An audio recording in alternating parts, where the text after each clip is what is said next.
दांतों की कैविटीज, जिन्हें टूथ डिके भी बोला जाता है, एक कॉमन ओरल हेल्थ प्रॉब्लम है जिससे तकरीबन हर उम्र के लोग सफ़र करते हैं। चलिए जानते हैं कि कैविटीज कैसे बनती हैं, इसके पीछे क्या वजूहात हैं, इसे कैसे ट्रीट किया जा सकता है और इन फ्यूचर कैविटीज से किस तरह प्रिवेंट किया जा सकता है। टीथ कैविटी या फिर टीथ डिके हमारे दांतों की सबसे ऊपर की तह का एक परमानेंट डैमेज है, जिसकी वजह से छोटे छोटे होल्स और ओपनिंग्स बन जाती हैं। एनामेल उन एसिड्स की वजह से खराब हो जाती है जो कि मुंह के अंदर मौजूद बैक्टीरिया से प्रोड्यूस होता है। चलिए जानते हैं कि कैविटी किस तरह बनती है। कुछ भी खाने के बाद, स्पेशली शुगरी या फिर स्टार्च फूड्स खाने के बाद, हमारे मुंह में मौजूद बैक्टीरिया उन फूड पार्टिकल्स और हमारे मुंह में मौजूद सैलिवा से कंबाइन करके एक स्टिकी सा सब्सटेंस बनाते हैं जिसे प्लाक बोलते हैं।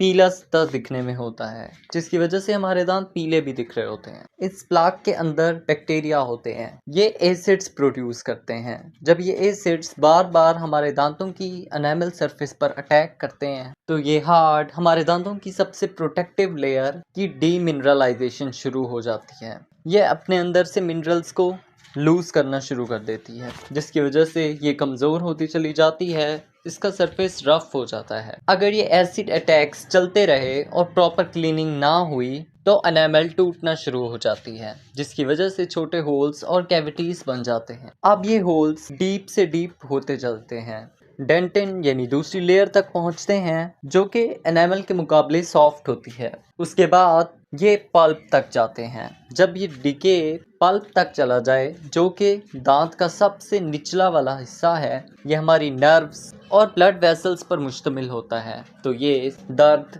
हसासियत और कभी कभी इन्फेक्शन या फिर सूजन करा सकता है। अगर ये तब भी अनट्रीटेड रहा तो ये इन्फेक्शंस कॉज कर सकता है, जो कि मुंह और इसके आसपास के बॉडी टिश्यूज में फैल सकता है, जिससे सीवियर पेन और इवन आपको अपना दांत निकलवाना पड़ सकता है। अच्छी ओरल हाइजीन ना होने से, यानी ब्रश और फ्लॉसिंग रेगुलरली ना करने से, आपके दांतों के ऊपर बैक्टीरिया रह जाते हैं, जिससे प्लाक बनता है और बाद में ये डिके कॉज कराता है। बार बार शुगरी फूड्स और एसिडिक फूड्स ज़्यादा खाने से मुंह के अंदर एसिड प्रोडक्शन ज़्यादा होती है, जिससे हमारे दांतों की एनामल कमज़ोर पड़ जाती है। मुंह खुश्क होने से बैक्टीरिया साफ नहीं हो पाते, जिससे बैक्टीरिया ग्रो होता है।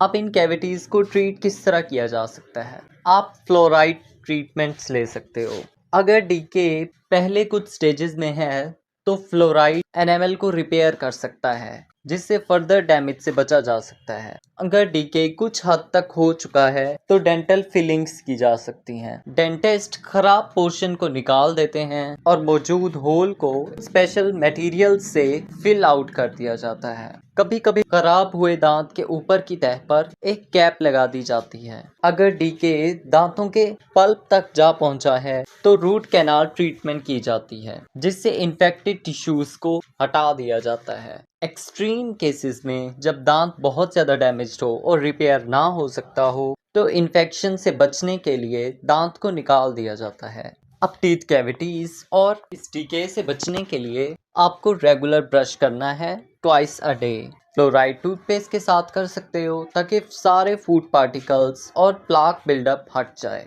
फ्लॉसिंग करनी है दांतों के दरमियान में से, जहां पर टूथब्रश नहीं पहुंचता, ताकि डीके से बचा जा सके। माउथ वॉशेस यूज़ किए जा सकते हैं, जिसके अंदर एंटीबैक्टीरियल प्रॉपर्टीज़ होती हैं, जो कि हार्मफुल बैक्टीरिया को मार देता है और प्लाक फॉर्मेशन को कम करता है। शुगरी फूड्स, एसिडिक फूड से दूर रहना है, क्योंकि ये एसिड प्रोडक्शंस बढ़ाती हैं और हमारे दांतों की एनामल को कमज़ोर बनाती हैं। पानी ज़्यादा से ज़्यादा पीना है ताकि सब food particles, bacteria wash out होते रहें। इसके अलावा हमारा सैलिवा फ्लो मेंटेन रहेगा, जिससे हमारा माउथ ड्राई नहीं होगा, जिससे दांत नेचुरली तौर पर महफूज रहते हैं। आपको एक बैलेंस डाइट लेनी है जिसके अंदर कैल्शियम मौजूद हो, जैसे मिल्क, चीज या लीफी ग्रीन्स। ये सब आपके दांतों और एनामल को मजबूत बनाएंगे। बार बार स्नैकिंग करने से बैक्टीरिया ज्यादा टाइम तक आपके दांतों पर एसिड प्रोड्यूस करते रहेंगे, जिससे कैविटीज का रिस्क बढ़ जाएगा।